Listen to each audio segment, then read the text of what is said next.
20,000. Say it aloud. Let the numbers settle like a stone into still water. 20,000 lives folded into the landscape. Then nothing. No orderly march of refugees catalogued by ruin and refuse. No bannered retreat traced across the countryside. Number clear footfalls leading away from a metropolis that once pulsed with iron hands and practiced ritual. Just a silence so complete it becomes a question. How does a city of 20,000 people disappear? Ask yourself the impossible logistics. A population that large is not a scattering of tents and transient shelters. It is labor organized at scale, food stored and moved, trade threaded across rivers and plains, schedules of craft and ritual that synchronize thousands. Someone had to keep the lights burning, the granaries tended, the children taught. To vanish means to unfasten 100 knots that hold a society together at once. Look at the paradox. On one side stands evidence of monumental effort, organized plazas, terraces of earth raised in deliberate geometry, routes linking neighborhoods to the horizon. On the other side stands a sudden, yawning absence. The infrastructure suggests resilience and long-term planning. The disappearance suggests rupture, which is the greater mystery. Grand construction that implies a stable future, or the abrupt absence that erased that future. Consider the choices a community would face if survival hung in the balance. To abandon a place is not merely to leave possessions behind. It is to tear the social fabric and ship ties, shared memory, belief systems out of its weave and carry them into the unknown. Was the decision to go communal and coordinated, a mass migration with leaders and plans, or was it a fractured flight, dozens of families and clans peeling away in different directions, or did the people remain and perish, their names swallowed without trace? Each option rewires how we understand agency, culpability, and fate. And then there are the smaller riddles that refuse to be tidy. Why would a society that moved Earth in such concert leave so little trace of the final movement? If they planned an exodus, where are the clear traces of roots, of new settlements that claim a direct lineage? If they dissipated into neighboring populations, why do echoes, artifacts, techniques, stories so often resist a clean continuity? If catastrophe struck, why do the signs of sudden collapse sometimes appear to be partial, selective, mismatched to the scale of absence? This is the Cahokia paradox, the collision between built permanence and social vanishing. It is a puzzle that does not yield to a single neat explanation because it forces us to question the very markers we use to read ancient lives. Population figures, architectural mass, and landscape modification are statements of human intention. Their sudden silence becomes an accusation or a challenge. Tell us what happened here. Tell us where 20,000 went. We pursue this with the urgency of detectives and the humility of mourners. We sift contradictions, follow the absences, and test the comfortable narratives that would explain everything at once. Because in this quiet, the most dangerous truths are not the ones we find easily. They are the ones that refuse to be found at all. So ask the question again, and listen closely. Who left? Who stayed? And why does the earth remember what people have chosen to forget? They rise from the plain like deliberate interruptions, great geometric bodies of earth mounds that hold the horizon in their shoulders. Up close, each one is a stratified narrative of soil and labor, visible in the exposed faces where modern wind and past plow have peeled back the outer skin. Bands of darker loam alternate with pale sandy lenses. In cross-section they look like the pages of a closed book, compressed and smoothed each layer.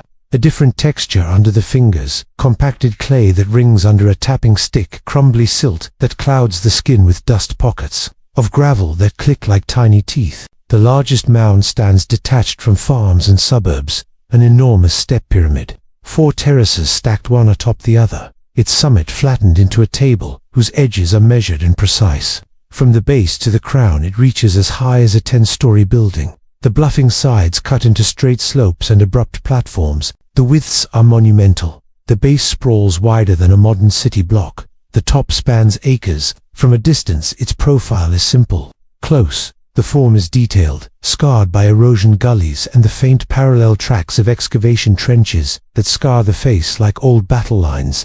Scattered among the mounds are the lower, subtler ridges, low, elongated embankments that arc and intersect, their contours now softened by grass. Their originally sharp crests rounded into gentle spines. Where they were once revetted or faced with wooden planks, the wood is gone. All that remains are precise oval stains in the earth, post-molds, darkened hollows in plan view, and a rust-colored halo where iron interpretive signs and century-old fencing have begun to oxidize. The modern rust eats at metal rails and plaque mounts. Flakes fall into the dust and settle in the seams of pottery shards exposed along the pathways. Fragments litter the surfaces, not thrown casually, but revealed by plow and weather, as if the ground itself were exhales. Shards of fired clay glint in the sunlight, their curvilinear edges sharp, decorated with cord-marked rims and slipped surfaces that still catch a slanting light. Thin sheets of mica, impossibly preserved, shimmer from shallow pits, their surfaces scratched and dulled but not erased. Copper fragments stipple the earth, green patinated like miniature islands. Where they fractured, the breaks show bright, pale metal beneath the verdigris. Stone tools, polished celts, chipped flaking debris, lie half-buried among root tangles. Each form a concentrated geometry of edge and heft. Where the plaza once extended, the ground is a cleaner plain, dark, compacted earth, cupped between mounds, now overgrown in places with prairie grass. In the preserved hollows, the soil is dense and free of deep roots, a compact that holds echoes of repeated trampling. Visible in the sheen of pulverized dirt, along one exposed trench, an archaeological cut reveals a sequence of fills thin, human-made strata of basket-loaded earth, each layer fingerprinted by shovel and tamping stone. You can see the parallel impressions left by the containers that carried this soil. Faint ridges preserved like the texture of woven reed. Stonework is rare but telling. Small assemblages of river cobble are set into low alignments, curbing that once marked thresholds or walkways. Carved stone objects rest in silent niches, a smooth pipe of chlorite, its surface worn to a soft dullness. A gaming stone, perfectly spherical, with a circumference measured against the light. Their edges carry the slow polish of handling, now muted by the thin dust that binds them to place. The modern landscape presses against these ancient volumes. Asphalt roads run close enough that the thrum of engines is part of the ambient sound. Fences of oxidized iron and weathered boards demarcate protection and ownership, their rusted bolts and flaking paint juxtaposed against the cool, dry profile of earth. Rain collects in the sunken bases, reflecting the sky in shallow pools, while dust fine, ubiquitous and insistent settles, like a veil over everything, softening detail, dulling color, and leaving the mounds to stand as mute, immense testimonies of material accumulation. Height, width, texture, and the stubborn permanence of soil shaped into architecture. Dawn arrives like a question. Smoke lifts in thin blue threads, not from one hearth, but from thousands, an aromatic fog of roasting corn and drying fish that blunts the river's cold edge. The first sounds are not words but work, the rasp of stone on grindstone, the hollow slap of woven mats, a mother's breath counting the rhythm of a child's first chores. Everything here is made to move hands, trade, ritual, leech motion rehearsed and precise, as if a single organism had taught its limbs to speak. Walk with your ears. Children break the morning quiet with a ragged music stone struck together. Hollow logs beaten like drums, voices ascending in playful mimicry of adult speech. Their laughter is a ledger of skill. Who can throw the farthest? Who can thread a seed into a net? Who can imitate the trader's persuasive cadence? You hear the city teaching itself through their games. You hear the future apprenticed in the shrieks and dares of the small. By mid-morning the market exhales, low bargaining that rises into a tapestry of tongues, of clipped syllables traded across woven racks of goods. The air is thick with a dozen warm odor-smoked fish, stewed beans, drying squash, hot hides, resin and sweet tobacco. Baskets double as language. A coil of river grass holds stitched nets. A tray of shell beads promises river contacts. A strip of copper will pull eyes like a bell. Fingers point, hands weigh and palm. A trader's ring of polished shell flashes under the sun as a promise and a tally. Money here is intimate, grain-sized, personal, exchanged with a gravity that remembers debts as well as favors. Listen for the less obvious noises. Behind bargaining, woodshops sing, the steady tap-tap of adze on plank, a softer rasp where bone is shaved into needles for clothing. Men shape fire-hardened spears. Women stitch river reeds into baskets that smell faintly of animal fat. The city's craft is a chorus of friction and heat. Even the quietest courtyards are full of small combustions, hearths simmering with medicine, pots filling with bitter teas that smell like iron and green leaves. steam that carries whispered remedies from apprentice to elder. Even ritual moves with market efficiency. Sacred time punctuates trade, a procession that folds itself into the market's rhythm, not interrupting but insinuating authority. Drums speak in low, damp tones. Chants coil through the crowd like smoke, wrapping bargains in blessing and debt in warning. Faces are painted for these moments. Streaks of charcoal, spots of ochre signs read as contract as much as ascription. We can piece together the social grammar from these gestures. Who leads, who follows, who steps back and counts the beads of his livelihood. Yet the city's heartbeat is not without friction. Disputes flare where desire presses scarcity. A woman's voice going sharp over a stolen basket. A man's hand grabbing at a necklace that blinks like an accusation. There are watchers, older men with stern faces, young men with reed rod, small institutions of order, gestures that catch transgression and redistribute shame. Look at the soot on the children's faces. Look at the way elders' hands tremble when they pass a bowl. Little sign salt stains on clothing, whitening nails from hard labor. A child's stomach distended like a drumspeak of uneven tables and nightly reckonings. As dusk folds in, the market loosens. Fires gather the city into pockets of warmth. Pottery clinks softly against thigh and lip. Lullabies take the shape of low hums, the same notes that once organized labor now organizing sleep. Smoke drapes itself over the settlement, like memory familiar, difficult to see through. It carries all the city's small truths, the sharpness of its trade, the tenderness of its households, the quiet architecture of power and debt, woven through daily life. In this living account, the pulse, the barter, the ritual breath, there are clues that refuse easy reading. The smells and sounds, the scattered soot, the patterns of work and play. They compose a portrait of a city that is entirely present in its own day, a teeming organism whose ordinary noises may also hide the extraordinary. The market exhales into night. The embers keep their secrets. The first clues are not dramatic. They are small betrayals, ordinary things that stop working and never start again. Door ties hang frayed. Reed mats chill and curl where smoke no longer warms them. On the plaza, the pattern of human activity collapses into absence. The grinding stones are still dusted with meal, their holes full of last rasped kernels. The market platforms hold the ghosts of transactions, a basket turned over, a single ear of corn browned at the tip, a hand-woven bag with a snapped strap. Nothing deliberate, nothing ceremonious, just things left as if someone might return to them tomorrow, and then never did. Walk through the neighborhoods, and the evidence becomes louder. Hearths keep a thin, final warmth, embers drowsing beneath a scatter of maize husks. On one slab, a pot cools with half a stew congealing around the bone. The smell is a memory between smoke and rot, sweet grain going sour, meat hardening at the edges. Children's games are interrupted. A circle of tiny stones waits where feet last stamped. A jagged piece of pottery lies like a broken coin beside the threshold. Looms stand with threads severed midweave, patterns unfinished. The weaver's hands still in the motion of pulling a shed, a movement arrested mid-breath. Outside the rows of houses, the communal defenses and channels tell their own story.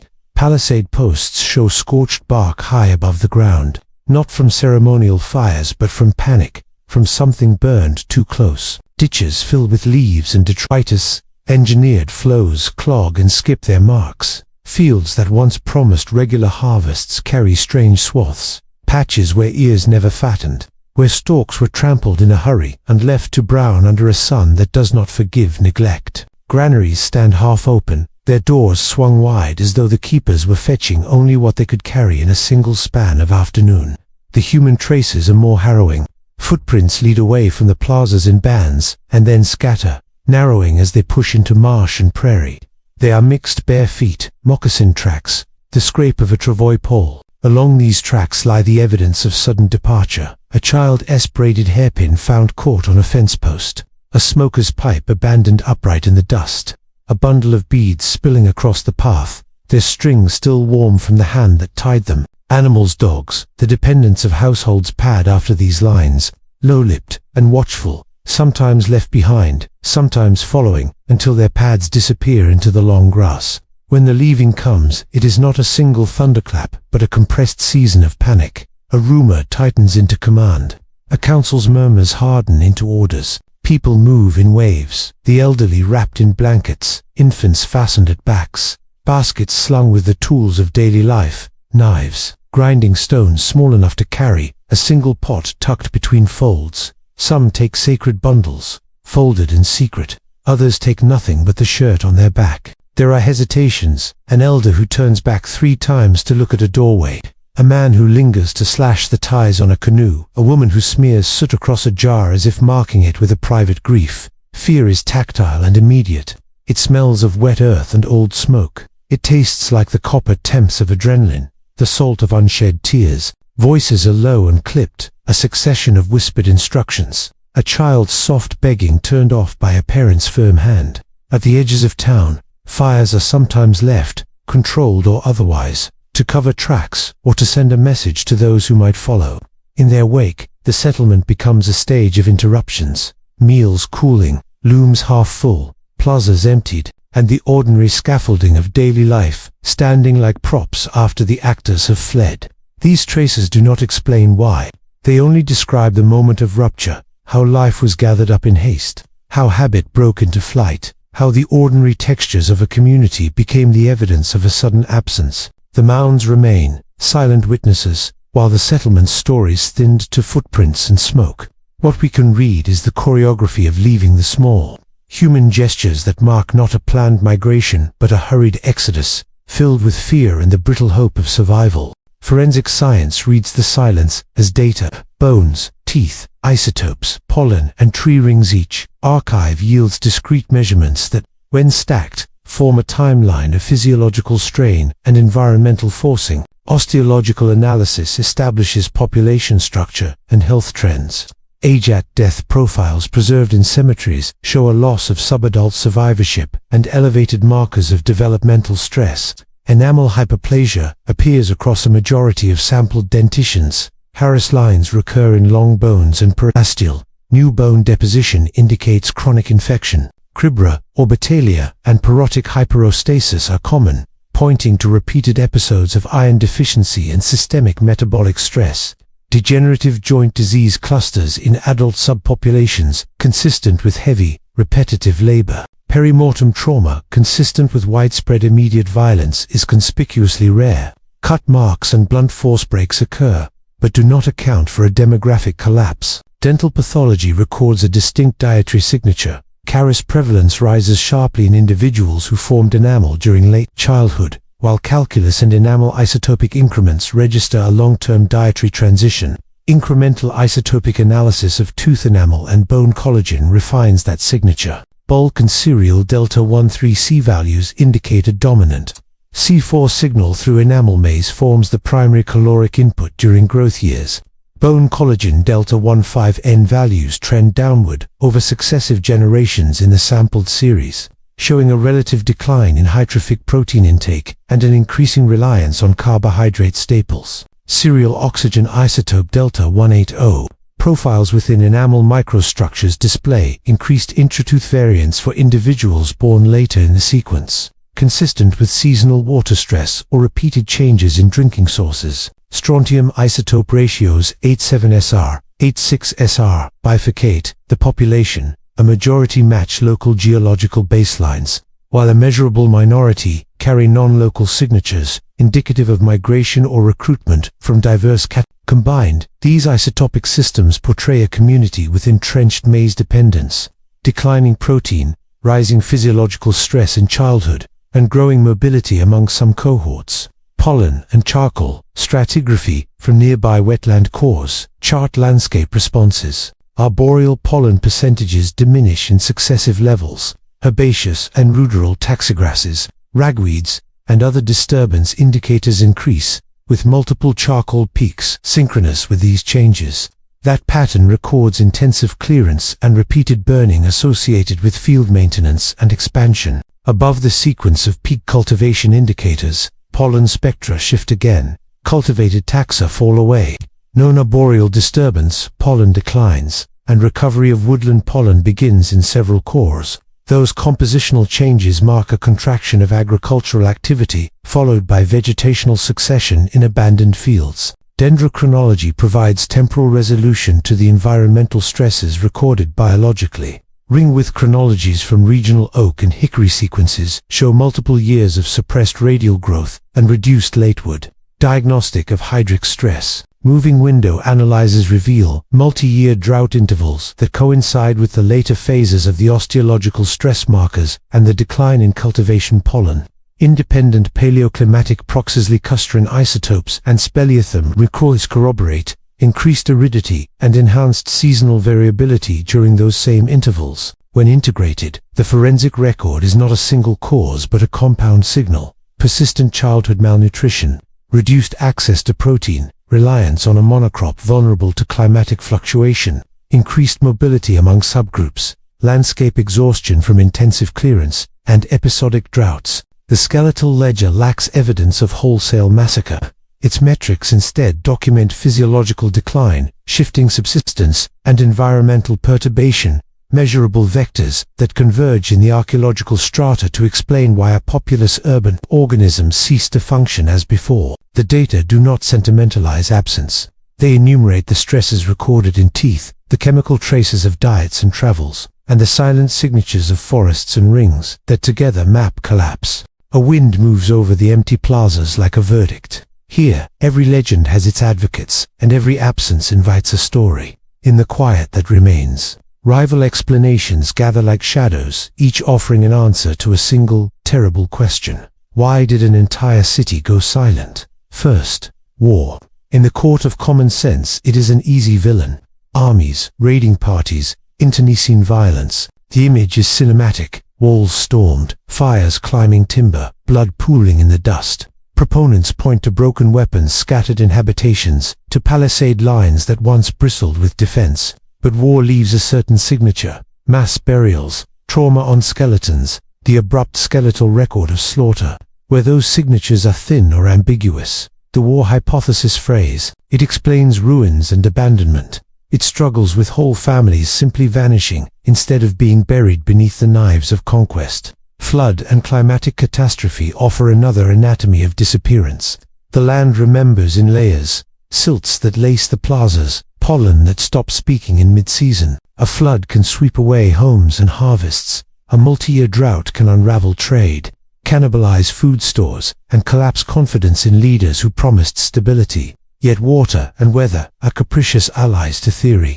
Sediment can look like flood and be riverbank remodeling. A drought can sap a society slowly, not the sudden vanishing recorded in folklore. Climate can explain stress. It does not always explain the final exodus. Disease is the quietest, cruelest candidate. An infection that moves faster than the eye and leaves no conqueror to claim the city. Smallpox.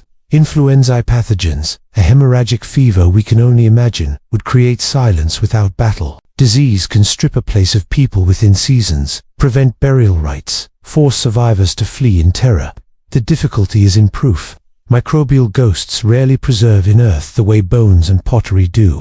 Pockets of high mortality in skeletal assemblages, signs of systemic stress in teeth and bone, sudden declines in demographic indicators. These are consistent with pandemic, but absence of pathogen DNA in the sediment record keeps this theory in a limbo between plausibility and speculation. Then there is politics. Collapse from within. Elites lose legitimacy. Trade networks fray. Ritual centrality collapses. Factionalism bites districts apart. Leaders blamed for failing to sustain crops, for ritually failing to appease the cosmos, become convenient scapegoats. Internal breakdown explains why certain neighborhoods are emptied while others survive for a time, and why those who leave take only what they can carry. This explanation partners well with drought and disease, offering a social mechanism that amplifies environmental shocks into human abandonment. And finally, the supernatural comet, curse, divine displeasure persists because human beings need a face to blame. For some witnesses in the centuries that followed, a comet's tail or an eclipse is a moral narrative, a people punished for sin or called away by spirits. Archaeology dismisses gods as causal agents, but the supernatural functions as historical evidence of how survivors interpreted catastrophe. It tells us less about what happened and more about how people tried to make meaning out of unanswerable loss. Each theory bears truth and avoids truth. War explains violence, but not always disappearance. Cloth explains ruin, but not the moral panic. Disease explains speed, but not burial practices. Political collapse explains motive, but requires a trigger. The most convincing models are hybrid: environmental stress, infectious disease, and social fragmentation acting in concert, with blame and myth bundled afterwards. Scapegoats, real or imagined, crystallize in the aftermath. Neighboring polities, failed leaders, unclean peoples. They become the narrative anchors for those who remain. In the end, the silence refuses singularity. The earthen mounds are both monument and question mark. They are testimony to a complexity that resists tidy explanation, and to the human instinct to assemble causes out of catastrophe. Theories will continue to contend, scholars to quarrel, and storytellers to whisper omens, but the truth, if it ever existed as a single thing, hides as well as the people who once walked these avenues. After the last smoke and the emptied plazas, the question turned from what happened to where they went. The silence of the mound fields is only one kind of absence. Beneath that silence are roots of motion, rivers that carried people like seeds, kinship webs that absorbed the lost into new homes, and the slow, stubborn persistence of culture that outlived any single settlement. Archaeologists following those roots find patterns, not miracles, vessel forms, shell ornament styles, and a particular vocabulary of copper and stone appear in places miles downriver and across plains where no grand plaza ever rose again. These are not mere souvenirs. They are traces of hands and workshops, of potters and carvers who packed up and worked in new towns, who taught their craft to neighbors and in-laws. In those workshops, the old techniques changed shape, but did not die, a continuity rendered in clay and ornament that whispers of people who moved and remade themselves. Geneticists working in concert with descendant communities have begun to read another map. Ancient strands of DNA, sampled with care and permission from later burials across the region, show continuities and mixing. The picture is not of a single people marching intact to a new capital. It is of integration. Threads of ancestry that match the city's inhabitants appear woven through lineages of nations now living in the surrounding lands. At the same time, new genetic markers arrive, signs of intermarriage and alliance, the biological record of diaspora as collaboration as much as loss. But numbers and nucleotides cannot tell the whole story. Oral histories, passed from grandmothers to children in settings that scholars have only recently recognized as a vital archive, keep memory alive in a different key.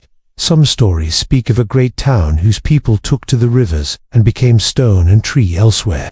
Others recall a night of fire, or a migration ordered by dreams and prophets. These are not literal transcripts of events. They are memory work, compressions, and metaphors that hold social truth. Elders point to place names, two clan crests, two ceremonial songs that echo motifs first excavated from the plaza. In those refrains, the vanished city is not erased, but remembered as a pivot, a time when social forms were consolidated, and a later dispersal that carried those forms outward. There is a darker register to the echoes. As survivors folded into other polities, tensions surfaced, competition for prestige goods, claims to ancestral authority, the appropriation and resignification of symbols. A falcon emblem, once the badge of a ruling house, reappears on a personal gorget hundreds of miles away, repurposed within a different ritual context. Power was not only transplanted, it was contested and negotiated anew. Trade routes became arteries of cultural survival. The same networks that once funneled luxury shell and copper into the vanished capital now delivered ideas and people in the opposite direction. Craftsmen became cultural carriers. Brides and grooms bore customs into households that had once been rivals. The diaspora, then, reshaped the political map of the continent, producing new centers that wore fragments of that older city, like inheritance and like wound. Today, the human aftermath reads as both fracture and lineage. In museum drawers and in living rooms where elders set down a story, in the DNA sequenced in collaboration with tribal historians, and in the continued practice of ceremonies, with echoes of Maundira form, the vanished are present. They survive not as a vanished people, but as dispersed hands shaping futures. Their echoes stitched into languages, songs, and bloodlines. The mystery remains, not because the people disappeared into nothing, but because they dispersed into many kinds of life we are still learning to hear.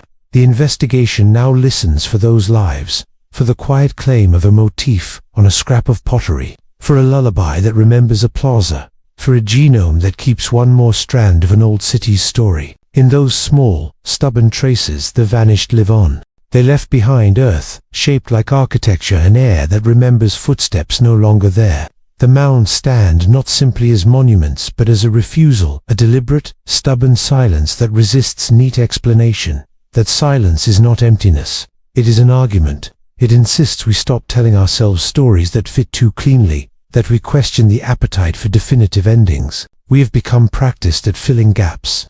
With instruments and archives, with carbon and combed layers of soil, we stitch hypotheses together until a comfortable narrative hangs in the museum case. But comfort is not truth. The hollowness that persists beneath those ridges is a different kind of evidence, the evidence of contingency. It tells us that complexity does not reduce to cause and effect as easily as we hope. Communities can fold in ways that are neither dramatic nor instructive, and their endings can be braided from many small failures, rather than one grand catastrophe. Philosophically, the mound's silence challenges the very project of explanation. It forces a discipline of intellectual modesty. To presume we can fully reconstruct thought, motive, belief from fragments is to mistake reconstruction for resurrection. Instead, we must treat absence as purposeful testimony, a form of communication that needs a different grammar. The unanswered question becomes a thing to be read, not simply a deficit to be filled. There is also an ethical lesson embedded in that mute landscape. The temptation to make the past legible, to assign blame, to mythologize, to convert suffering into spectacle, is almost irresistible. But honoring the dead here requires restraint, careful interpretation without colonizing the narrative, stewardship without appropriation. The silence warns against certainty, dressed in rhetoric. It teaches that empathy must not be a cover for projection. The mounds are pedagogues of scale. They demand we expand our temporal imagination and think in long shadows, cycles of soil, water, and kinship that far outlast individual lifespans. They remind us that human systems are porous, susceptible to slow erosions as much as sudden shocks. Read this as prophecy or as cautionary tale. Either way, the lesson is the same. Complex societies are not immune to fragility. But the mound's quietness is also an aesthetic. It reframes absence as a form of presence. Where there are no voices, there is texture, the crunch of dried grass, the metallic taste of rain on earth, the angles of light, revealing ridgelines, like the ribs of an immense sleeping animal. Those physical sensations become a language in which to encounter the past, less about filling a storyboard, and more about inhabiting the mood of loss and endurance. Perhaps the most unsettling instruction is this: mystery does not diminish responsibility. The less we know, the more careful we must be about the conclusions we draw and the futures we shape. The questions left by this silence should not be an excuse for complacency. They should be an impetus for humility, for intergenerational thinking, for policies informed by the likelihood of unforeseen breakdowns. In the end, the mounds teach that the past can be stubbornly elliptical, telling only enough to make us curious and warning us against arrogance. They make history a living query rather than a closed book. That unresolved note, that unanswerable chord, is not failure. It is the work left to us, to listen, to learn how to live with uncertainty, and to let the silence alter the way we imagine survival. The deeper truth may be simply this: civilizations can disappear and yet teach us how to behave. The lesson is carved into earth and wind, waiting, patient, dark, insistently unanswered.